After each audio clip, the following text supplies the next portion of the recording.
오늘 하나님께서 우리에게 주시는 말씀은 요엘서 2장 18절에서 32절까지의 말씀입니다. 요엘서 2장 18절에서 32절까지의 말씀을 저와 여러분이 한 절씩 교독하시고 마지막 절 32절을 함께 읽겠습니다. 그때 여호와께서 자기의 땅을 극진히 사랑하시어 그의 백성을 불쌍히 여기실 것이라. 여호와께서 그들에게 응답하여 이르시기를 내가 너희에게 곡식과 새 포도주와 기름을 주리니 너희가 이로 말미암아 흡족하리라. 내가 다시는 너희가 나라들 가운데서 욕을 당하지 않게 할 것이며 내가 북쪽 군대를 너희에게서 멀리 떠나게 하여 메마르고 적막한 땅으로 쫓아내리니 그 앞에 부대는 동해로 그 뒤에 부대는 서해로 들어갈 것이라. 상한 냄새가 일어나고 악취가 오르리니 이는 큰 일을 행하였음이니라 하시니라. 당여 두려워하지 말고 기뻐하며 즐거워할지어다. 여호와께서 큰 일을 행하셨음이로다. 들짐승들아 두려워하지 말지어다. 들의 풀이 싹이 나며 나무가 열매를 맺으며 무화과 나무와 포도나무가 다 힘을 내는도다. 시온의 자녀들아 너희는 너희 하나님 여호와로 말미암아 기뻐하며 즐거워할지어다. 그가 너희를 위하여 비를 내리시되 이른 비를 너희에게 적당하게 주시리니 이른 비와 늦은 비가 예전과 같을 것이라. 마당에는 밀이 가득하고 독에는 새 포도주와 기름이 넘치리로다. 내가 전에 너희에게 있는 큰 군대 곧 메뚜기와 느치와 황충과 팥중이가 먹은 횟수대로 너희에게 갚아 주리니 너희는 먹되 풍족히 먹고 너희에게 놀라운 일을 행하신 너희 하나님 여호와의 이름을 찬송할 것이라. 내 백성이 영원히 수치를 당하지 아니하리로다. 그런즉 내가 이스라엘 가운데 있어 너희 하나님의 여호와가 되고 다른 이가 없는 줄을 너희가 알 것이라. 내 백성이 영원히 수치를 당하지 아니하리로다. 그 후에 내가 내 영을 만민에게 부어주리니 너희 자녀들이 장래 일을 말할 것이며 너희 늙은이는 꿈을 꾸며 너희 젊은이는 이상을 볼 것이며 그때 내가 내 영종과 여종에게 부어줄 것이며 내가 이 접을 하늘과 땅에 베풀리니 곧 피와 불과 연기 기둥이라. 여호와의 크고 두려운 날이 이르기 전에 해가 어두워지고 달이 함께 읽겠습니다. 누구든지 여호와의 이름을 부르는 자는 구원을 얻으리니 이는 나 여호와의 말대로 시온산과 예루살렘에서 피할 자가 있을 것이며 남은 자 중에 나 여호와의 부름을 받을 자가 있을 것임이라. 아멘. 우리는 계속해서 요엘서를 통하여 여호와의 날에 대한 예언을 묵상하고 있습니다. 여호와의 날은 정말로 무섭고 두려운 심판의 날입니다. 하나님의 백성들이 여호와의 율법을 즐거워하지 않았고 지키지 않았고 반대로 끝없는 죄악을 일삼고 하나님의 뜻을 거역하며 주님과 함께 맺은 언약을 지키지 않았기에 결국은 찾아오게 되는 심판의 날입니다. 보통 사람들은 이런 심판의 날에 대해서 깊이 생각하거나 묵상하고 싶어 하지 않습니다. 받아들이고 싶어 하는 생각이 많이 없습니다. 성경을 읽으면서 특히 예언서에는 정말로 많은 지면들이 할애되어서 여호와의 심판의 날이 가깝게 왔다는 사실을 전하지만 그 당시 구약 사람들은 이런 심판의 말씀에 귀 기울이며 듣고 싶어 하지 않았습니다. 하나님의 영감으로 눈앞에 다가온 이런 심판을 직접 계시받은 하나님의 종들은 항상 박해를 받고 목이 고든 백성들에게 의해 묵살되었습니다. 반대로 거짓 선지자들이 나타나 이런 메시지와는 반대로 아주 긍정적이고 좋은 말들을 전했습니다. 말 그대로 사람들이 듣고 싶어하는 말을 전한 것입니다. 사람들은 하나님의 선지자의 말을 듣지 않고 거짓 선지자들의 말만을 붙들며 이대로 될지어다 아멘 하고 헛된 희망을 꿈꾸었던 그런 모습을 우리는 성경에서 자주 살펴볼 수 있습니다. 하지만 결국 우리는 여호와의 날이라는 이 심판 날이 어떻게 예언으로서 이루어지는지 그 전말을 성경과 역사를 통해서 전부 살펴볼 수 있습니다. 하나님께서 예견하셨던 심판의 날은 정말 길고도 참혹했으며 예언되었던 그대로 일어납니다. 하나님이 얼마나 그 백성들에게 진노하셨는지 명확하게 보일 수밖에 없는 참상들이 있었고, 이에 백성은 하나님의 진노가 얼마나 무섭고 엄중한지를 알 수밖에 없었습니다. 오늘 이 말씀이 있기 전까지 요엘서는 그런 무시무시한 여호와의 날에 대해 선포했습니다. 마치 창세기에 사람들이 하나님께 범죄할 때마다 땅이 저주를 받았던 것처럼 그 이스라엘 백성들이 약속했던 결과로 받은 그 땅에 저주가 임할 것을 예언했습니다. 처음 아담이 죄를 지었을 때 받았던 여러 가지 벌들 중 하나가, 그전에는 노동을 하거나 이마에 땀이 흐르도록 일하지 않아도 충분히 소산을 주었던 그 땅이 더 이상은 수고함 없이는 식물을 얻지 못하도록 저주받은 일이 있었습니다. 그 후에 가인이 동생 아벨을 죽였을 때 더 극심한 땅의 저주가 내려 이제 그가 농사를 지어도 식물을 얻지 못하는 벌이 있었습니다. 마치 그때와 같이 요엘서에는 그 등장하는 저주로 인해 온 땅의 식물과 짐승들이 다 저주를 받아 소출을 내지 못할 것이라는 그런 저주의 모습이 등장합니다. 하지만 우리는 이것이 진짜 메뚜기 떼와 황충이 나타나서 논밭을 다 망쳐놓을 것이라는 예언이 아니라는 사실을 잘 알고 있습니다. 정말 기름이 없고 논밭에 소출이 없어서 굶어 죽일 것이라는 의미가 아니었습니다. 오히려 더 끔찍한 제국주의가 백성들을 수탈할 것이며, 그 끔찍한 시간을 보낸 동안 하나님의 백성들은 더 이상 하나님의 구원하심을 얻지 못하리라는 무서운 심판의 내용이 담겨 있었습니다. 우리는 축복의 말씀으로 넘어가기 전에 한 번 더 이 저주와 심판의 말씀을 고민하는 시간이 필요합니다. 하나님의 심판은 실제입니다.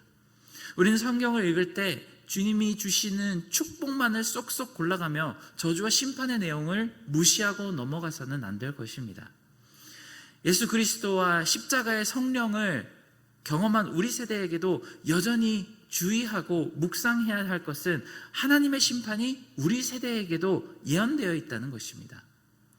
회개하지 않는 영들에게 뿐만 아니라 이 세상 속에서 빛과 소금의 역할을 제대로 감당하지 않는 교회가 여호와의 진노를 알고 정신을 번쩍 차릴 때까지 겪어야 할 여호와의 날에 대한 하나님의 말씀이 오늘 성경 속에 예견되어 있습니다. 우리 세대의 여호와의 날이 구약 백성들에게 닥친 여호와의 날보다 더 무섭다고 합니다. 구약의 심판은 그저 한 국가와 민족에게 일어난 국소적인 심판이었다면, 우리 시대에 일어날 여호와의 날은 범우주적이고 두 번째 기회가 주어지지 않는 완전한 심판의 날이라는 사실입니다. 성경은 항상 구약의 패턴으로 신약을 이해하게 하십니다. 하나님께서 여러 선지자들을 보내셔서 예견하신 그 심판이 말씀하신 그대로 일어났습니다. 그렇다면 우리 세대에 예견하신 심판은 어떤 방식으로 일어날까요? 우리는 그저 은혜의 시대에 사는 사람들이기에 더 이상은 아무런 심판도 없을 것이라고 그렇게 아니란 모습으로 성경을 바라볼 수 있을까요? 절대 그럴 수가 없습니다. 우리 세대의 여호와의 날 또한 성경 말씀에 그대로, 기록된 그대로 일어날 것이 분명합니다. 그러니 우리는 스스로를 항상 겸비하여 하나님의 은혜 앞에 겸손하게 나아갈 수밖에 없습니다. 이런 심판의 예언이 마무리된 후 이제는 회복의 예언이 주어주십니다.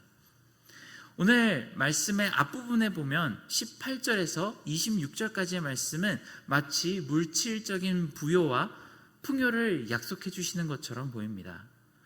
만약에 정말 하나님께서 먹고 사는 문제를 다 해결해 주시는 그런 예언처럼 우리가 이 말씀을 해석한다면, 우리는 그 역사를 대조해 보았을 때 이 말씀을 이해하기가 참 어렵습니다. 예수께서 오셔서 로마 제국과 전쟁을 선포하여 이기시거나 아니면 옛 솔로몬의 시절처럼 그렇게 부요하고 풍요해지는 이스라엘을 만들어내시지 않으셨기 때문입니다. 그렇다면 오늘 이 말씀의 내용을 우리는 어떻게 이해해야 할까요? 바로 하나님께서 내리신 저주와 진노가 거두어지는 사인으로 보아야 할 것입니다. 고대로부터 하나님께서 저주를 내리실 때 땅의 저주를 내리시는 것으로 대부분 표현되었던 것처럼 하나님의 저주와 진노가 이제는 끝이 났고 회복이 시작되는 것으로 해석하는 것이 합당합니다. 예수님이 오시기 전까지 그 하나님의 백성들, 특히 가난하고 소외받고 아무런 돌봄이 없는 그 계층들의 백성들은 그들을 돌아보는 사람이 없었습니다. 그들은 깨어지고 부서진 채로 아무런 희망이 없이 하루하루를 살아가는 불쌍한 사람들이었습니다. 하지만 예수 그리스도를 만나고 나니 어떤 변화를 얻게 되었습니까? 그들의 죄가 용서되고 병이 나으며 더러운 영에 사로잡혔던 사람들이 자유함을 얻게 되었습니다. 이런 현상을 그 직접 눈앞에서 보는 사람들은 그저 신기한 기적을 구경하는 것에 끝났는지 몰라도 예수님의 있는 모습 그대로를 볼 줄 아는 영적인 사람들에게는 이제 드디어 하나님께서 그 진노가 끝나시고 그 백성들을 돌보실 하나님의 메시아가 나타나서 용서 회복이 시작되는 것을 볼 수 있었던 사역이 되었습니다. 그러니 오늘 우리는 요엘의 말씀을 볼 때 이전에 처절하게 땅에 저주를 퍼부으시던 하나님께서 다시 그 땅에 축복을 부으시는 그 긍휼하신 하나님의 마음을 살피시기 바랍니다. 오늘 이 말씀은 우리의 사업이 잘 되고 풍요롭게 살게 될 것을 약속하며 주시는 말씀이 아닙니다. 대신 이 전의 말씀들과 완전하게 대비가 되는 어조로서 하나님의 용서하심은 그 진노하심과 어떻게 반대가 되며 그 진노하심으로 무너졌던 땅이 어떻게 다시 회복되는지를 보여주는 말씀이기 때문입니다.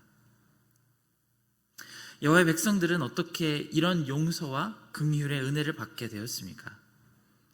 오늘 말씀에는 나오지 않지만 바로 예수 그리스도로 인해 하나님의 자비하심을 얻게 되었습니다. 성경은 모든 부분에서 예수 그리스도의 이름이 나오는 부분도 그렇지 않고 예수님이라는 이름이 등장하지 않는 부분도 전혀 상관없이 모든 말씀이 예수 그리스도를 바라보게 합니다. 우리는 그 이름만이 오늘 하나님께서 우리에게 베풀어 주시는 은혜의 구원의 이름이라는 것을 정말 잘 알아야만 합니다. 그리고 나서 오늘 요엘서의 말씀은 성령 강림에 대해서도 예언합니다. 28절에서부터 30절의 말씀이 이렇게 예언합니다. 그 후에 내가 내 영을 만민에게 부어주리니 너희 자녀들이 장래일을 말할 것이며 너희 늙은이는 꿈을 꾸며 너희 젊은이는 이상을 볼 것이며 그때 내가 또 내 영을 남종과 여종에게 부어줄 것이며 내가 이적을 하늘과 땅에 베풀리니 곧 피와 불과 연기 기둥이라. 아마 이 말씀을 직접 듣는 요엘서 당시의 사람들은 이것이 무엇을 뜻하는지 전혀 이해하기 힘들었을 것입니다. 하지만 거의 이 말씀 그대로 하나님께서 사도행전 그 오순절 사건에 영을 부어주셔서 오늘 말씀에 나왔던 이 일이 실제로 이루어지게 하십니다. 이것은 바로 사도행전의 사도들이 큰 능력으로 하나님의 교회를 세우게 하는 원동력이 되었으며 모든 역경과 어려움을 이기고도 끝까지 살아남는 하나님 나라의 선포를 하게 되는 힘이 되었습니다. 이 말씀을 보며 우리는 다시 한번 묵상해 보아야 합니다. 과연 이 세대를 사는 우리에게는 하나님의 영이 꿈을 꾸게 하고 환상을 보며 하나님의 종된 우리가 성령의 능력을 체험하는 그런 신앙생활을 하게 하고 있습니까? 이 질문은 우리가 다시 한번 성령 체험을 해야 한다는 주장이 아닙니다. 우리가 방언을 하고 통변을 하고 예언을 하는 그런 은사를 받으셔야 한다는 주장을 하는 것이 아닙니다. 오히려 더 근본적으로 하나님의 능력과 통치하심이 우리 가운데 있는지를 되살펴 보아야 한다는 도전입니다. 우리 공동체 가운데 성령님이 임하시면 굳이 우리 중에 누군가가 예언을 말하고 방언을 하며 꿈을 해석하지 않아도 우리는 성령님이 이 가운데 계시다는 것을 반드시 인지할 수밖에 없습니다. 이 자리에 성령님이 함께 하시고 우리에게 필요한 능력과 소망을 끊임없이 공급하신다고 고백할 수밖에 없는 것이 성령님의 임재하심이자 역사하심입니다. 성령님이 우리와 함께 하셔서 우리에게 또 다른 회복의 희망을 계속해서 불어넣어 주신다면 우리는 비로소 하나님의 사랑으로 서로를 사랑하게 하고 복음이 힘있게 선포하며 각 사람이 서로에게 작은 예수가 되어서 서로를 사랑할 수 있게 하실 것이 분명하기 때문입니다. 오늘 말씀 23절에 시온의 자녀들아 너희는 너희 하나님 여호와로 말미암아 기뻐하고 즐거워할지어다 라고 선포한 것처럼 우리는 날마다 성령님이 함께 하신다면 하나님이 우리 가운데 일하시는 그 회복의 역사를 놓고 항상 기뻐하며 즐거워하고 하나님께 영광을 올려드릴 것이 분명합니다. 우리가 만약에 이런 성령의 능력에 가득 찬 공동체의 생활을 하고 있지 못하다는 마음과 안타까움이 있다면, 그리고 복음의 능력과 재생산성을 바라보고 있지 못하다면, 만약에 그 이유가 있다면 그것은 하나님이 우리에게 성령을 부어주시지 않아서가 아닐 것입니다.